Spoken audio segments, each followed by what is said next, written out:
Hello there, everyone. Welcome back. And I'm going to be talking about Halloween 2018. And now, Halloween 2018 is a direct sequel. It ties into the original Halloween from 1978. Now, I know there were a ton of Halloween films, but none of these are canon with the current story of this new one, by the way. That's what the directors and a lot of cast members all were saying. It's following that trend that a lot of franchises are doing, like with the new Terminator coming out, Terminator 6. It's retconning Terminator 3, 4, and 5, and it's going to be a sequel of Terminator 2. That's what this film decided to do as well, undercutting every Halloween film except the original. So it's a sequel to that.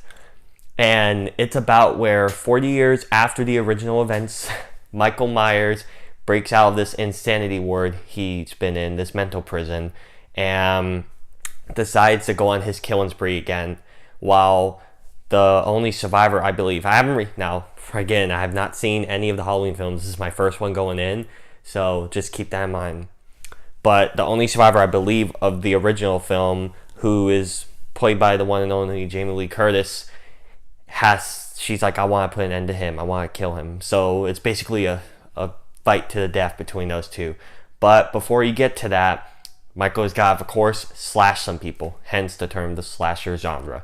So there was a lot of hype going into this film. The trailers looked really good. I heard lots of buzz on social media and everything about it. And coming out of some of the film festivals, it was actually getting great reviews, which is very rare for these kind of films, especially since like some of these classic films that everyone likes, like even Friday the 13th, got horrible reviews and it's hated amongst critics and stuff. A lot of these movies are.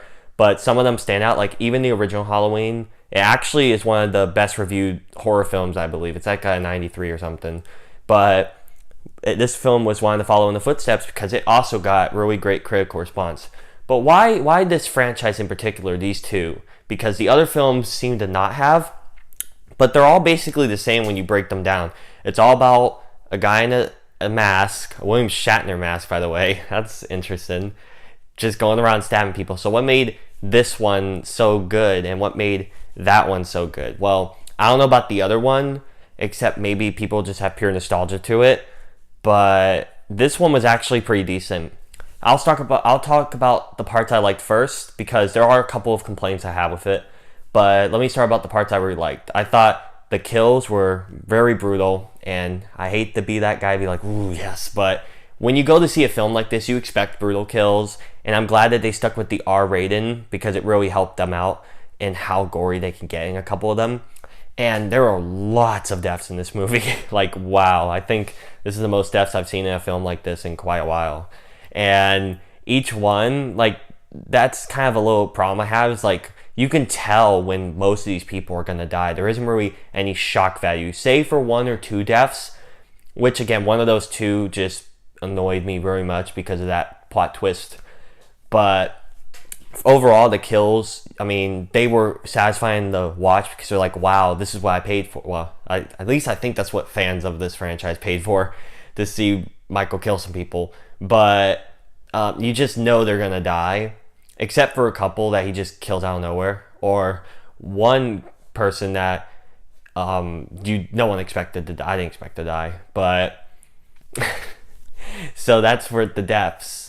You have Jamie Lee Curtis. She's actually really good here. Like, I wouldn't be surprised if she got nominated for Best Actress or something. She would earn it. I thought she was fantastic in this movie. Her daughter as well, I thought she was alright. Judy Greer, who's also in the Ant-Man movies, she was pretty good. And her daughter, so like the line of family, all three of the girls, is what I'm trying to say, were really great. The guy in the suit, I know he doesn't talk or anything at all, but he did a good performance, I'd say, just walking around in the suit and all that and doing all that stuff. I thought he was good. There were a lot of plot points that just were set up and then they were just kind of ditched on. Mainly, as you guys probably see in the trailer, there are these two journalists. This is how you get introduced into the film. They come in, interview Michael and stuff. But then once what happens to them happens and stuff, they're just out of the film for the rest of the movie.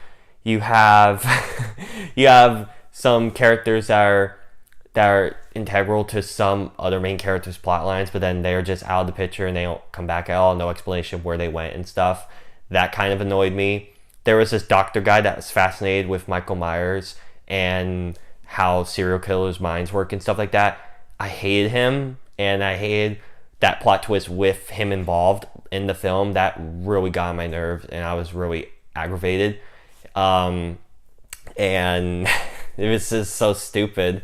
There are lots of dumb moments in this movie. Like, that's what makes me so surprised. It has a really high score, critical wise, on Rotten Tomatoes. I believe an 80 or something.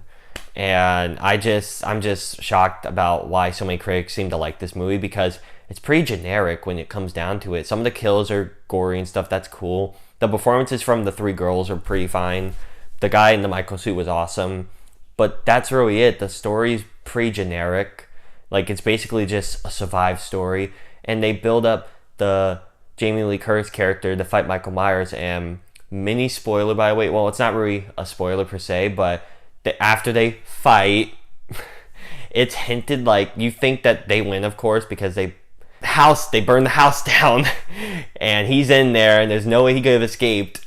But yet, people are saying that it teases that he escaped and stuff. And apparently, during the credits, you hear breathing, and now everyone's saying, "Oh, he escaped. He's still alive." And the studio Blumhouse wants to make a sequel, so it kind of makes this whole movie pointless. When the whole movie was like a 40-year build-up for Jamie Lee Curtis to finally kill Michael, and this fight and everything, and she won and everything.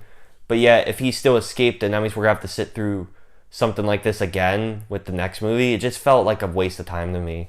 It's like Deadpool 2 all over again, where in Deadpool 2, we sat through that whole movie about him trying to move on from his girlfriend's death and stuff, and then he gets the time turner at the end of the movie during the end credit scene, reverses everything, everyone lives and stuff. It's like a big flip off to you.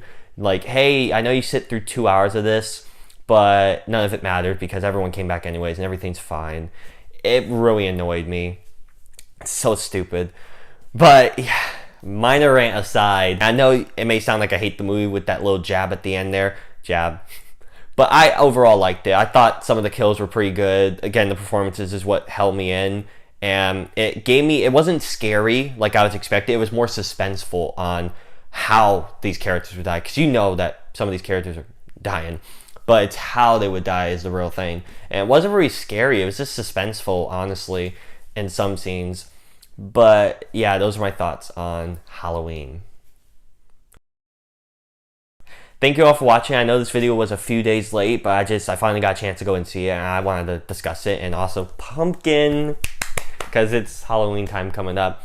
I do have about 2 more videos I'll be planning on making. Yes, I know I don't really do that many TV show reviews, but I will be reviewing Daredevil Season 3 when I finish. I'm almost done watching that. And also, tomorrow or Friday, I should have a video up about this unboxing video for Rockstar Games. This is for the gamers out there that watch this channel. Rockstar Games is releasing their highly anticipated game, Red Dead Redemption 2, which is a sequel to the 2010 game, Red Dead Redemption. And this is the first Rockstar game that has come out since 2013 with Grand Theft Auto 5. So I'm really excited to see what they have in store for us with this game, which I hear could be a contender for Game of the Year. I hear it's getting great word of mouth and great buzz.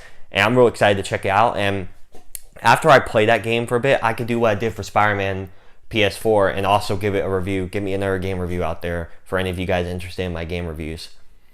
Thank you all for watching. If you want to hit the subscribe button, that would be pretty cool. Or hit the bell so that you can get notifications on when I upload. If you want to comment, we can discuss about this film or any of the other topics I brought up at the end there.